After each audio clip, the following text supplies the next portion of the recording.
Over the next month, it got worse. A $50 fine for leaving my trash bin out overnight. A $100 fine for unauthorized exterior lighting. A warning about noise disturbance when I had my son visiting for the weekend.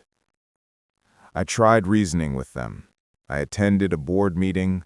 I showed receipts, permits, even the county's approval for my dock repairs. Karen looked me straight in the eye and said, "We appreciate your effort, but community harmony matters more than paperwork." That's when I knew logic didn't live here. The officer finally came back from inspecting my property. "Everything looks fine, sir. We're going to close this out as a misunderstanding." "Misunderstanding?" I repeated. "They called 911 and told you I was dangerous." He gave me a sympathetic look. "I get it, but there's no evidence of a crime and no one's hurt. Try to settle it peacefully." Karen stepped forward. "Officer, you're making a mistake. He's unpredictable. I'll be filing a formal complaint with the HOA board and the county." The officer gave her a tired look. "Ma'am, please don't misuse emergency lines for neighborhood disputes." She folded her arms, furious. "We'll see what the board says." When the police left, the silence that followed was heavy. I stood there in my driveway, watching the red taillights disappear, and I felt something change inside me. I wasn't scared anymore. I was angry. The next morning, I checked my mailbox and found another envelope. Notice of non-compliance. $500 fine for disturbance and unauthorized lighting. That was it. I wasn't going to be quiet anymore. Because what Karen didn't know, what none of them knew, was that I had cameras. Small, motion-activated cameras hidden on the corners of my house, facing the driveway, the dock, and the front gate. And they'd been recording for weeks. That evening, I pulled up the footage from the night before. At first, just darkness. Then headlights. Then 3 figures. Karen, Tom, Brian. Standing near my property line, pointing, taking photos. Then Karen pulled out her phone, turned toward my house, and made the call. Her exact words, "Yes, 911. We have a situation with a dangerous neighbor. He's yelling and waving tools around." I paused the video. There was no yelling, no tools. Just me, 30 feet away, tightening a bulb on my deck. They'd staged the entire thing. I printed the screenshots. I backed up the video. For the first time, I felt a sense of control. This wasn't just about me anymore. It was about principle. If they could do this to me, they could do it to anyone. So I decided to fight back. Not with anger, not with shouting, with proof. The next morning, I wrote an email to the HOA board requesting an official hearing regarding harassment and misuse of authority. I attached the footage. I didn't know it then, but that email would start a war I never asked for. One that would uncover something much darker hiding behind HOA rules and lakefront smiles. They called 911 to silence me, but they forgot. I had evidence, and soon the whole neighborhood would see the truth. When you wake up the morning after the police have been at your house, everything feels different. The sunlight doesn't look the same. The quiet doesn't feel safe anymore. That morning, I made coffee, sat by the window, and watched Karen walk her dog right past my gate. She didn't look at me. She didn't need to. The smile on her face said everything. She thought she'd won. But she didn't know about the footage. Not yet. I opened my laptop and typed an email to the HOA board. This is a formal request for a board hearing to discuss repeated harassment, misuse of emergency services, and violation of homeowner rights. Evidence attached. I attached the video stills, Karen and her group standing near my property line, her hand holding the phone, my porch light in the background. Then I hit send. Within minutes, I got a reply. We will schedule a private meeting to review your claims. Attendance limited to board members and the involved homeowner. Thursday, 7 p.m., Community Hall. Private. That word told me everything. They didn't want witnesses. That afternoon, as I took out the trash, my next-door neighbor, Mrs. Delgado, waved from across the driveway. She was in her 60s, kind eyes, always brought pie to neighborhood events. "I heard about last night," she said quietly. "You okay?" "I'm fine. Did you see what happened?" She hesitated. "I saw the police cars. Karen was standing with them before they arrived. I didn't want to get involved." I understood. Nobody wanted to cross the HOA. She stepped closer, lowering her voice. "You're not the first, you know. They did this to the Hendersons last year. They sold their house a month later. Couldn't take it anymore."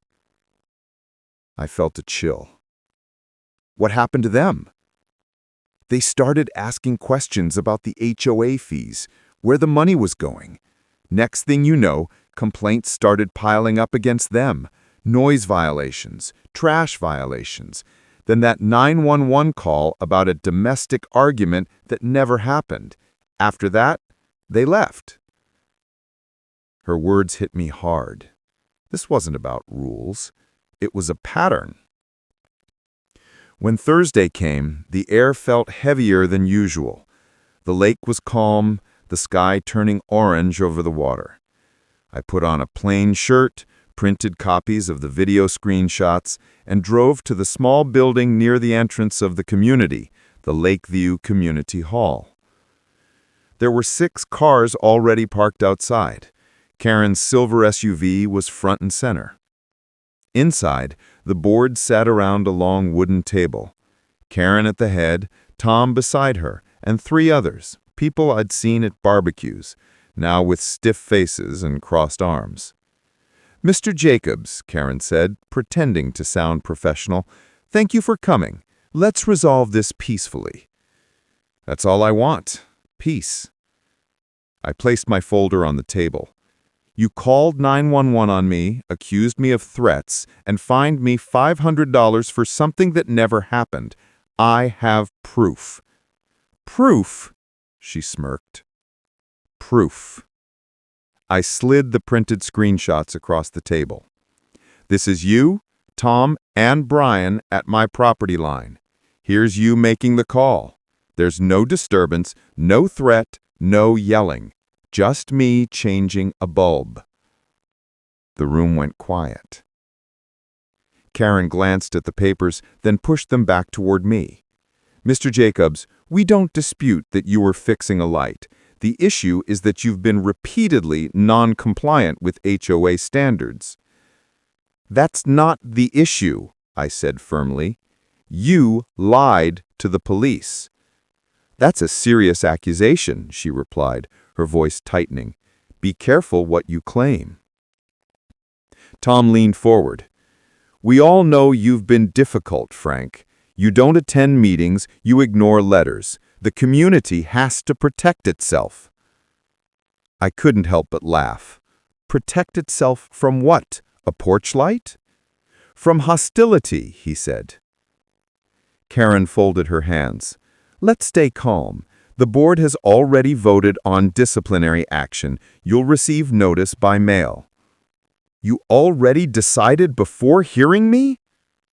No answer. That silence told me everything. That night, I couldn't sleep. I kept replaying the scene in my head, the smugness on their faces. Then around midnight, I got a message. It was from an anonymous Gmail account. "You didn't hear this from me, but check your mailbox in the morning. The HOA isn't what it seems." The next morning, I found a plain white envelope with no return address. Inside, a printed email chain between Karen and the HOA treasurer dated 2 weeks before the 911 call. It read, "We need to make an example of him. If we don't enforce control, others will follow. Call security, call police, whatever it takes." The treasurer replied, "Understood. I'll back you up." I stared at the paper for a long time. They weren't just abusing authority, they were planning it. I took the email to the county HOA oversight office. The clerk looked up after reading it. "This looks serious. We'll open a formal investigation." Finally, some hope. But hope doesn't last long when you're fighting power. 2 days later, I came home to find a bright orange notice taped to my door. "Pending lien for unpaid fines, $1,750. They'd added new fines overnight: disorderly conduct, property damage, non-cooperation. I felt sick. They were trying to take my home. That's when I made the call to a lawyer named Ellen Parker. Ellen was in her 50s, sharp eyes, calm voice. She'd dealt with HOA abuse cases before. After hearing my story, she leaned back and said, "You're not the first and you won't be the last. These small associations get away with more than most people realize. But if you have proof, video, emails, we can fight this." "I've got both," I said. She smiled. "Good. Then we start by freezing their ability to fine you further. I'll file for injunctive relief first thing Monday." For the first time in weeks, I felt like I could breathe. Word spread fast. By Wednesday, neighbors were stopping me on my morning walks. "Heard you're taking the board to court." Finally, someone's standing up to Karen. "Be careful, Frank. She knows people on the county zoning board." I didn't care anymore. I wasn't backing down. That evening, Mrs. Delgado knocked on my door again. She handed me a flash drive. "This was in my mailbox by mistake. It's addressed to you," she whispered. When I plugged it in, my heart skipped. Inside were video clips, security footage from the HOA's own community cameras. One of them showed Karen, Tom, and Brian walking into the HOA office after hours, unlocking the cabinet and removing files. Another showed them shredding documents labeled Maintenance Funds 2023. She smiled. "Good. Then we start by freezing their ability to fine you further. I'll file for injunctive relief first thing Monday." For the first time in weeks, I felt like I could breathe. Word spread fast. By Wednesday, neighbors were stopping me on my morning walks. "Heard you're taking the board to court." Finally, someone's standing up to Karen. "Be careful, Frank. She knows people on the county zoning board." I didn't care anymore. I wasn't backing down. That evening, Mrs. Delgado knocked on my door again. She handed me a flash drive. "This was in my mailbox by mistake," she whispered. "It's addressed to you." When I plugged it in, my heart skipped. Inside were video clips, security footage from the HOA's own community cameras. One of them showed Karen, Tom, and Brian walking into the HOA office after hours, unlocking the cabinet and removing files. Another showed them shredding documents labeled Maintenance Funds 2023. It wasn't just harassment, it was corruption. They'd been misusing homeowner funds, covering it up, and silencing anyone who asked questions. The Hendersons, the Jones family, even that couple who moved last fall, they all got violations after questioning budgets. Now I understood the pattern. Control through fear, silence through humiliation. The 911 call was just a tool, a weapon disguised as concern. Ellen filed the case, attaching my videos, emails, and the leaked footage as exhibits. Karen's side responded with arrogance, claiming I was vindictive and disruptive. But the more they fought, the more evidence surfaced. Neighbors began sending screenshots, letters, and photos, years of intimidation. One man even showed me his violation notice from last year for improper flag display. He'd flown the American flag on Memorial Day without written permission. By the time the hearing date arrived, the HOA's reputation was crumbling. The county scheduled a mediation meeting.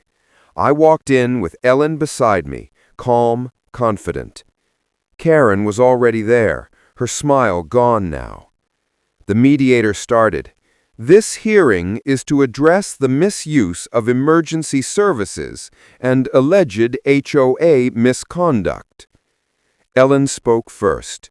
We have video and written proof that the HOA board fabricated claims, misused funds, and intimidated multiple homeowners through false violations. Karen tried to interrupt. Those videos were obtained illegally. Ellen cut her off. All from publicly visible security cameras and private property devices, perfectly legal. Then she slid a printed email across the table. And this, Miss Whitmore, shows your signature authorizing a fake police report. The room went silent. Karen looked pale. Tom shifted uncomfortably. The treasurer looked down at the table. The mediator cleared his throat. Given this evidence, I'm recommending a full audit of HOA finances and a temporary suspension of the board. Karen's voice trembled. This is ridiculous. You can't just— We can, Ellen said, and we will. That was the moment the balance shifted. For the first time in months, I wasn't the one under the light. They were. When I stepped outside, the sky had turned gray. A soft wind came off the lake. For the first time, it felt like the place was breathing again. Neighbors were waiting outside, curious. What happened? Did they get suspended? I didn't give details. I just smiled and said, let's just say things are changing. That night, I sat on my deck, watching the reflection of my porch light on the water. The same light that started it all. They called 911 to scare me, but they forgot you can't silence the truth forever. I didn't know then that this was only the beginning, because corruption doesn't die quietly. It fights back. For a few weeks, I thought it was over. The county had suspended the HOA board, the investigation was moving forward, the neighbors had started smiling again. It felt like sunlight after a long storm. But peace in places like this never lasts long. The people who lose power don't just walk away quietly. They find new ways to fight. It started small. My mailbox was left open one morning, letters scattered in the dirt. The next day, a deep scratch ran across the hood of my truck. At first, I thought it was random. But then came the flyers. Every mailbox on my street had one. Warning, unstable homeowner at 34 Lakeview Drive. Proceed with caution. No name, no signature. Just my address in bold black ink. When I picked up the paper, I felt something between anger and disbelief. They were trying to destroy my name. The next HOA meeting, the temporary board chair, a mild man named Roger, assured me they were investigating. But the damage had already begun. Neighbors who used to wave stopped making eye contact. Parents pulled their kids away when I walked by. I wasn't the man who exposed corruption anymore. I was the unstable neighbor. That's how it works. When power can't win with fear, it wins with lies. One night, around 10 p.m., I saw lights near the community gate. Karen's silver SUV. Even though she was suspended, she was there, talking to someone. Brian, the security officer. I watched them through the blinds as they handed each other a folder. I took a photo from my window, zoomed in. The folder had one word written across the front: Jacobs. 2 days later, a letter arrived from the county office. Dear Mr. Jacobs, we received a report alleging verbal harassment of community staff on October 15th. Please be advised that repeated complaints may result in a restraining order. I sat there reading the letter over and over. October 15th. That was the night I'd been at home, alone, watching a baseball game. It was clear now. Karen wasn't done. She was filing false reports, trying to build a case against me. So I went back to Ellen, my lawyer. They're retaliating, I said, handing her the letter. She read it carefully. It's predictable. They're trying to pressure you into settling or dropping the complaint, but they're digging their own grave. What do? We watch and we record everything. A week later, it happened again. Late at night, around 11:30, I was in bed when I heard footsteps outside. Slow, deliberate.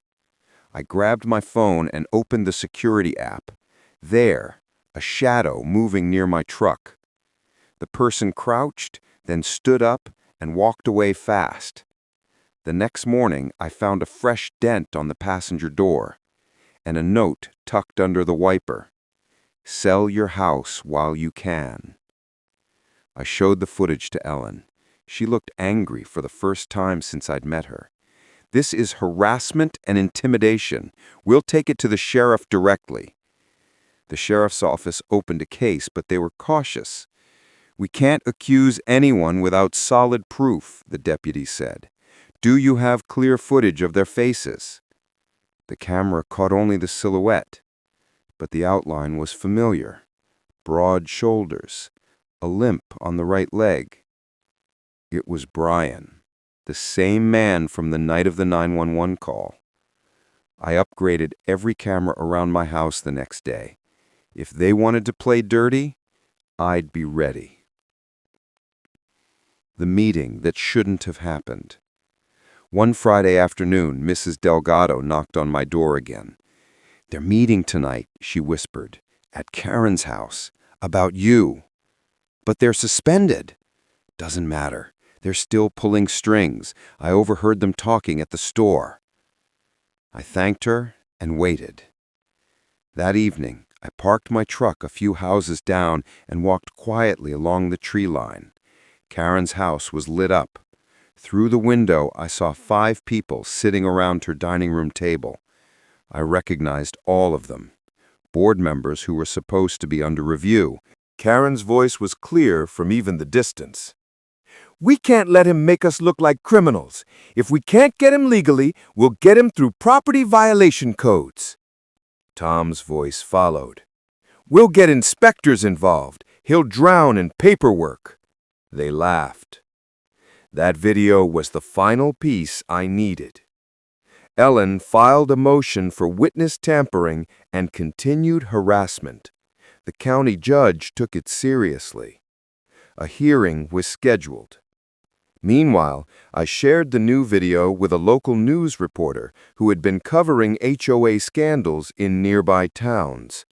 A week later, the headline hit. Lakeview HOA faces allegations of retaliation and misuse of police reports. That's when everything exploded. Once the news broke, the silence in the neighborhood shattered. People started talking again, really talking.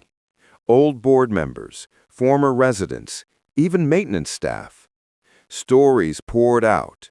Fake fines, missing maintenance funds, intimidation letters, selective rule enforcement. Everyone had a story. They'd just been too afraid to tell it. Now they weren't.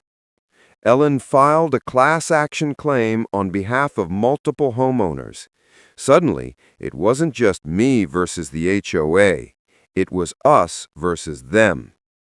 The courtroom was packed during the first hearing. Karen sat 2 rows ahead, hair perfectly styled, hands shaking just enough to show she wasn't as calm as she wanted to appear. The judge addressed her directly. Mrs. Whitmore, multiple reports indicate deliberate misuse of authority and intimidation tactics. Do you deny these claims? She tried to speak, but Ellen interrupted with a stack of documents. Your Honor, these are HOA financial ledgers and communications that were deleted the day before the county audit, recovered from the association's backup server.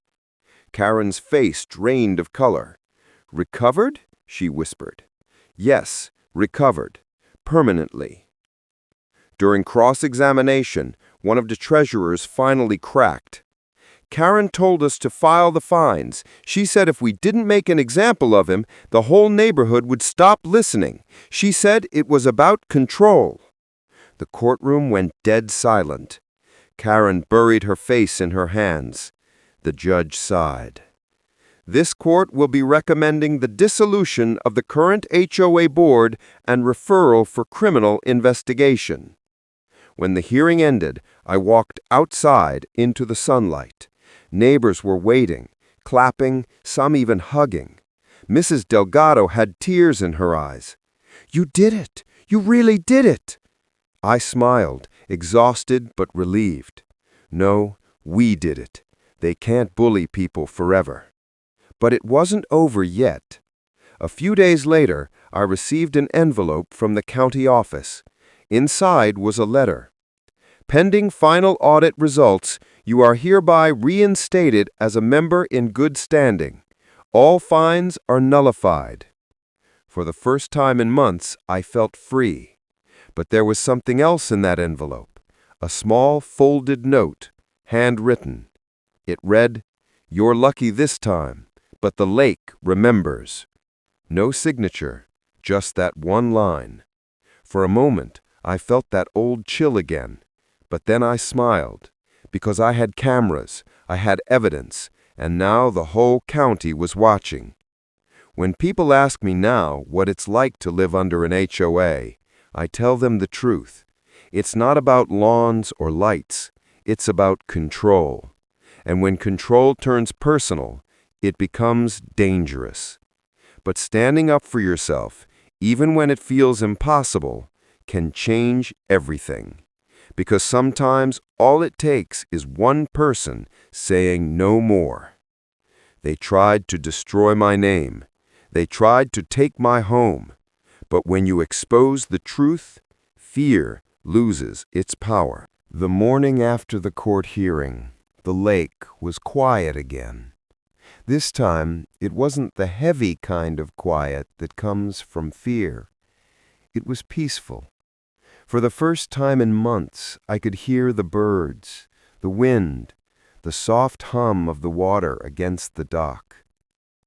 But even as I stood there, coffee in hand, I knew the fight wasn't over, because the real truth, the one behind the money, the meetings, the fear, still hadn't come out, and I could feel it, like a shadow under the surface.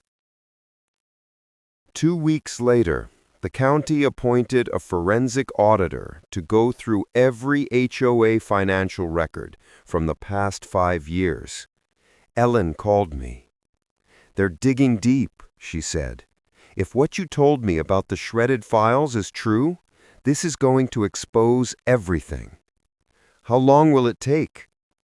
A few weeks, maybe less, but once the numbers come out, there's no going back. I hung up and stared out at the lake. The reflection of my house shimmered across the water, calm, steady, but beneath it, I knew there were currents. One evening, as the sun was setting, I heard a knock on my door. When I opened it, Karen was standing there. She looked nothing like the woman who had once ruled every meeting. Her hair was undone, her voice softer, eyes tired. "Can I come in?" she asked quietly. For a second, I almost said no, but curiosity got the better of me. I nodded.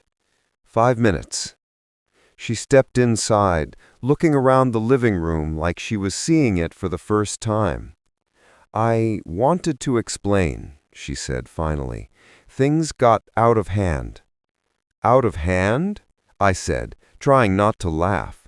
"You called 911 on me. You tried to take my house." "I was under pressure," she said quickly. "The board, the developers, they wanted things a certain way. I was just trying to keep order." "Order?" I said. "By lying? By scaring people?" She looked down. "You don't understand. There was money involved." Those words hit like a punch. "Money?" She nodded. "The HOA wasn't just collecting dues. We were funneling maintenance contracts through a private company, my husband's company. They were supposed to handle landscaping, dock repairs, security upgrades, but most of the work was never done. We kept the contracts active to collect the payments." "You're telling me you embezzled from your own neighbors?" "It wasn't supposed to be like that," she said, voice trembling. "It started small. Then it got bigger. And when people started asking questions, we silenced them." I stared at her, speechless. "And you think telling me now changes anything?" "No," she said. "I just needed someone to hear it before the world does." She turned toward the door. "The audit's gonna find everything. I'm leaving town tomorrow. I wanted to tell you I'm sorry." Then she left. I stood there for a long time, the sound of her car fading down the road. Sorry. A single word, years too late. 3 days later, the county audit report was released. It was worse than anyone expected. Over $300,000 in misused funds, phantom contracts, duplicate invoices, payments made to companies owned by Karen's husband and her brother. The report spread through the town like wildfire. Local news stations picked it up. "Lakeview HOA corruption scandal. Board faces criminal charges." For the first time in years, people were talking freely. They weren't whispering anymore. Neighbors walked up to me at the grocery store, shaking my hand, thanking me. "You stood up for all of us, Frank. We should have spoken sooner. You saved this neighborhood." But the truth was, I hadn't saved anyone. I just stopped being afraid. The county froze all HOA accounts. Karen and Tom were both charged with fraud and falsifying financial records. Brian, the security officer, was under investigation for intimidation and property damage. The judge appointed a temporary management company to oversee the community until new elections could be held. When I got the notice in the mail, I just sat there, staring at it. All those nights of fear, all those fines, all those arguments, over, just like that. But victory doesn't feel like fireworks. It feels like silence. A long, deep breath after nearly drowning. A week later, I received a letter from the new management. Inside was a handwritten note from one of the new board members. "We reviewed your case. All fines and violations have been removed. Thank you for standing up when the rest of us couldn't."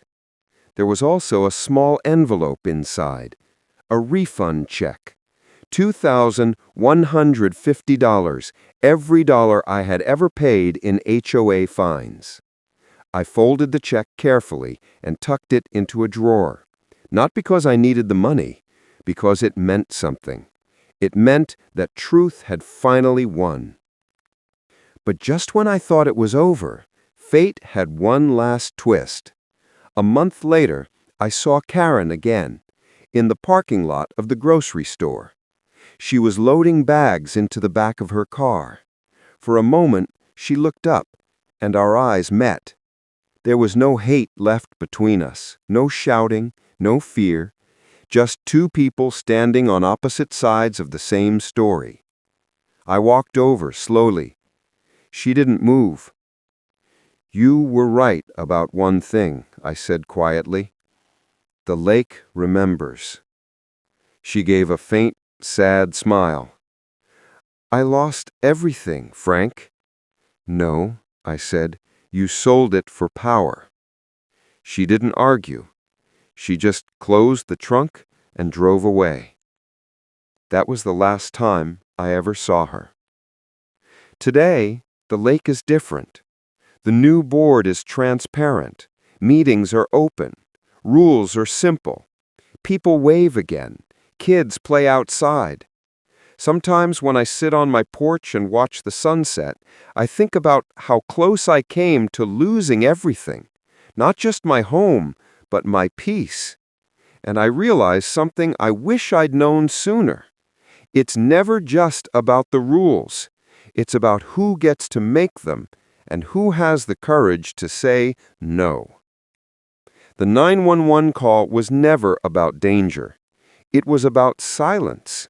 It was about fear pretending to be authority. But fear only works when you give it permission. The moment you stop giving it power, it collapses. Karen learned that. The board learned that. And maybe someday, every HOA that crosses the line will learn it too. They built their power on fear. I built my peace on truth. And in the end, truth lasts longer. Months passed. Winter settled softly around the lake. The air was cooler now, cleaner. Most mornings, mist hovered just above the water like a memory that refused to fade. I'd sit on the porch with a cup of coffee, watching the sun break through that haze, and I'd think about how much one year had changed everything. This house once felt like a trap. Now, it felt alive again. The county's audit had officially closed. Karen and Tom pled guilty to financial misconduct. They avoided jail time by repaying the stolen money and resigning from all community positions. Brian was fired. The new HOA board, led by Roger, invited every homeowner to a public town hall meeting. No closed doors, no intimidation, just neighbors talking like normal people again. I showed up, sat in the back, and listened. Roger opened the meeting with something that caught me off guard. "Before we begin, we need to acknowledge one person who reminded us that communities should serve the people, not control them. Frank Jacobs, thank you."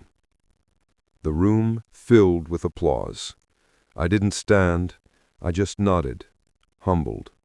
Because truth doesn't need applause, it just needs to be heard. The new rules. The new HOA charter was simple. 1. No fines without written evidence. 2. No rule changes without majority approval. 3. No private meetings, ever. It was printed, signed, and pinned on the notice board beside the lake. A few people joked that it should be called Frank's Law. I laughed, But deep down, I was proud. That piece of paper meant that no one else would ever go through what I did. One morning, the county sheriff stopped by. He'd been one of the officers that night, the one who'd asked if I had weapons. He smiled, extending his hand. "Heard you finally got your justice." "Took a while, but yeah, we got there." He nodded. "You know, we get hundreds of 911 calls from HOA neighborhoods every year. Half of them are nonsense. But yours, it stuck with me. You look more shocked than anyone I've ever seen." "I was," I said. "You never expect the people who live next to you to treat you like a criminal." "Well," he said, adjusting his hat, "we're now the reason we take HOA calls more seriously. Every dispatcher in this county knows about Lakeview." For the first time, that felt like something good. A month later, Karen's old house went up for sale. The for sale sign stood crooked in the frozen ground. It sold fast. A young couple from out of town bought it, unaware of the history that came with it.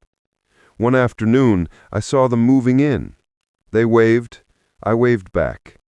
It felt strange seeing new faces where so much had happened. But maybe that's what healing looks like. New beginnings, built on old lessons. Then, one cold February morning, another envelope arrived. No return address. The handwriting was neat and familiar. I opened it slowly. "Frank, I've been living in another town, trying to start over. I don't expect forgiveness, but I wanted you to know something. You were right about the lake. It remembers. Every time I see water now, I think of that night. I thought power made me safe. I was wrong. It made me blind. I hope you finally found peace. I'm still looking for mine. Karen." I folded the letter and placed it in the same drawer as the refund check. Some stories don't need revenge. They just need closure. That evening, I stood on the dock and replaced the last old bulb on my deck light, the same one that started everything. When I flipped the switch, the soft golden light spread across the water. For months, I had hated that light. It had become a symbol of conflict. Now, it felt like freedom. I watched the reflection ripple across the lake and thought, this is how it should have been all along. People often ask me what I learned from it all, and I tell them 3 simple things. First, silence is the strongest weapon of control. If you stay quiet to keep the peace, you're not keeping peace, you're surrendering it. Second, power without accountability will always turn corrupt. It doesn't matter if it's a government, a company, or an HOA board. When rules stop serving people, people have to take them back. Third, fear only works when you believe it's bigger than truth. Once you speak up, fear shrinks every single time. If you're watching this and you've ever been bullied by your HOA, listen carefully. Don't let them scare you into silence. Document everything. Record, write, save, because truth is your best defense. And remember, those rules, those boards, those meetings, they only exist because of you. They work for the homeowners, not the other way around. I learned that the hard way, but maybe, just maybe, you don't have to. Today, I'm not the man I was before the 911 call. I still live by the lake, still fix things myself, still watch the sunrise with coffee in hand. But I'm not afraid anymore. Not of phone calls, not of meetings, not of people who think they can own peace. Because peace isn't given, it's claimed. Then, one cold February morning, another envelope arrived. No return address. The handwriting was neat and familiar. I opened it slowly. Frank, I've been living in another town, trying to start over. I don't expect forgiveness, but I wanted you to know something. You were right about the lake. It remembers. Every time I see water now, I think of that night. I thought power made me safe. I was wrong. It made me blind. I hope you finally found peace. I'm still looking for mine. Karen. I folded the letter and placed it in the same drawer as the refund check. Some stories don't need revenge. They just need closure. That evening, I stood on the dock and replaced the last old bulb on my deck light, the same one that started everything. When I flipped the switch, the soft golden light spread across the water. For months, I'd hated that light. It had become a symbol of conflict. Now, it felt like freedom. I watched the reflection ripple across the lake and thought, this is how it should have been all along. People often ask me what I learned from it all, and I tell them 3 simple things. First, silence is the strongest weapon of control. If you stay quiet to keep the peace, you're not keeping peace, you're surrendering it. Second, power without accountability will always turn corrupt. It doesn't matter if it's a government, a company, or an HOA board. When rules stop serving people, people have to take them back. Third, fear only works when you believe it's bigger than truth. Once you speak up, fear shrinks, every single time. The night it happened, the lake was quiet. Too quiet for what was about to come. I stood on my porch, barefoot, staring at the dark water that stretched out in front of my home. My home, the one I spent 30 years dreaming about, the one I thought I'd retire in. But that night, it didn't feel like home anymore. It felt like a crime scene waiting to happen. Because down the street, under the glow of the street lamp, 3 people were standing in a huddle. I knew who they were. Karen, the HOA president, Tom, her husband, and Brian, the so-called security officer of the Homeowners Association. Their voices carried across the lake road, sharp and deliberate. They weren't whispering. They wanted me to hear. He's doing it again. You can't ignore it this time, Karen. Call them. Just call. And then I saw it. The phone pressed to her ear. The words that still echo in my head. Yes, 911. I'd like to report a disturbance at 34 Lakeview Drive. For a moment, I just stood there, frozen. I couldn't believe it. They were calling 911 on me. Within minutes, I saw headlights bouncing off the trees. Red and blue lights flickered through the blinds. 2 police cars rolled up slow, gravel crunching under their tires. One of the officers stepped out, his flashlight immediately blinding me. "Sir, step back from the porch." My stomach twisted. "Officer, What's going on? He kept walking forward. We received a call about a domestic disturbance and possible threats made against neighbors. Are you the homeowner? Yes, I'm the homeowner. And no, there's no disturbance. I was on my porch fixing a light. Then I heard Karen's voice behind them. He's lying. He's been yelling and shining floodlights toward our house all week. He's harassing the neighborhood. I looked at her, disbelief boiling inside me. Floodlights? Harassment? I installed motion sensors because someone's been trespassing on my dock. The officer's flashlight moved between us. All right, let's calm down. I just need to get everyone's story. But Karen didn't stop talking. He's unstable. We filed multiple complaints. The HOA board's terrified of him. That last line hit me like a knife.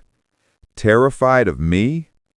I spent my whole life trying not to be the kind of man people feared. I paid my dues, followed their rules, even when they were ridiculous. But that night, facts didn't matter. Only fear did. The officers separated us. One walked me toward the porch, another kept Karen back by the gate. The younger one asked me quietly, "Sir, have you had issues with the HOA before?" I gave a short laugh that didn't sound like laughter. Issues? You could say that. They fined me from a mailbox being 2 inches too tall. They measured my grass. They told me what color curtains I could use. I tried to ignore it. But this is insane. He nodded like he'd seen this before. Do you have any weapons inside the house? That question made my chest tighten. No, none. Would you mind if we take a quick look? You're welcome to look, but you won't find anything except tools and fishing rods. He hesitated. Sir, I'm going to be honest. People call 911 for a lot of strange HOA issues. But this one sounded serious. They said you threatened to take matters into your own hands. Did you ever say that? I sighed. I said I'd handle the trespassing myself by calling the sheriff if it happened again. He nodded slowly. That's not how she told it. Of course it wasn't. Karen never told anything the way it was.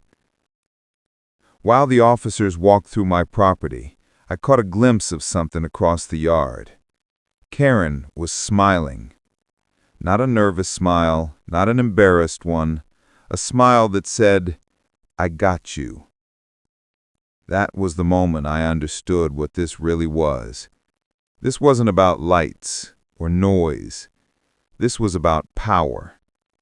Karen had been president of the HOA for 7 years. She treated the neighborhood like her kingdom. She picked favorites, made rules on the fly, and punished anyone who didn't bend to her way. And I, unfortunately, had stopped bending. The trouble started 3 months earlier, the day I decided to rebuild my old dock. When I first bought this lake house, I thought I'd found heaven. A small wooden dock, a rowboat, quiet mornings with coffee. I'd worked hard all my life, and this place was my reward. Then one day, Karen appeared at my doorstep with a clipboard and a fake smile. "Hi, Mr. Jacobs. I'm just here to let you know that dock repairs require prior approval from the HOA board." "It's the same dock that's been here 20 years. I'm just replacing the rotten boards." "Still, any exterior modification falls under community regulation." I laughed politely, thinking it was no big deal. But a week later, I got a letter in the mail, a notice of violation for unapproved construction. That was the first fine, $150. I paid it just to end the nonsense, but it didn't end.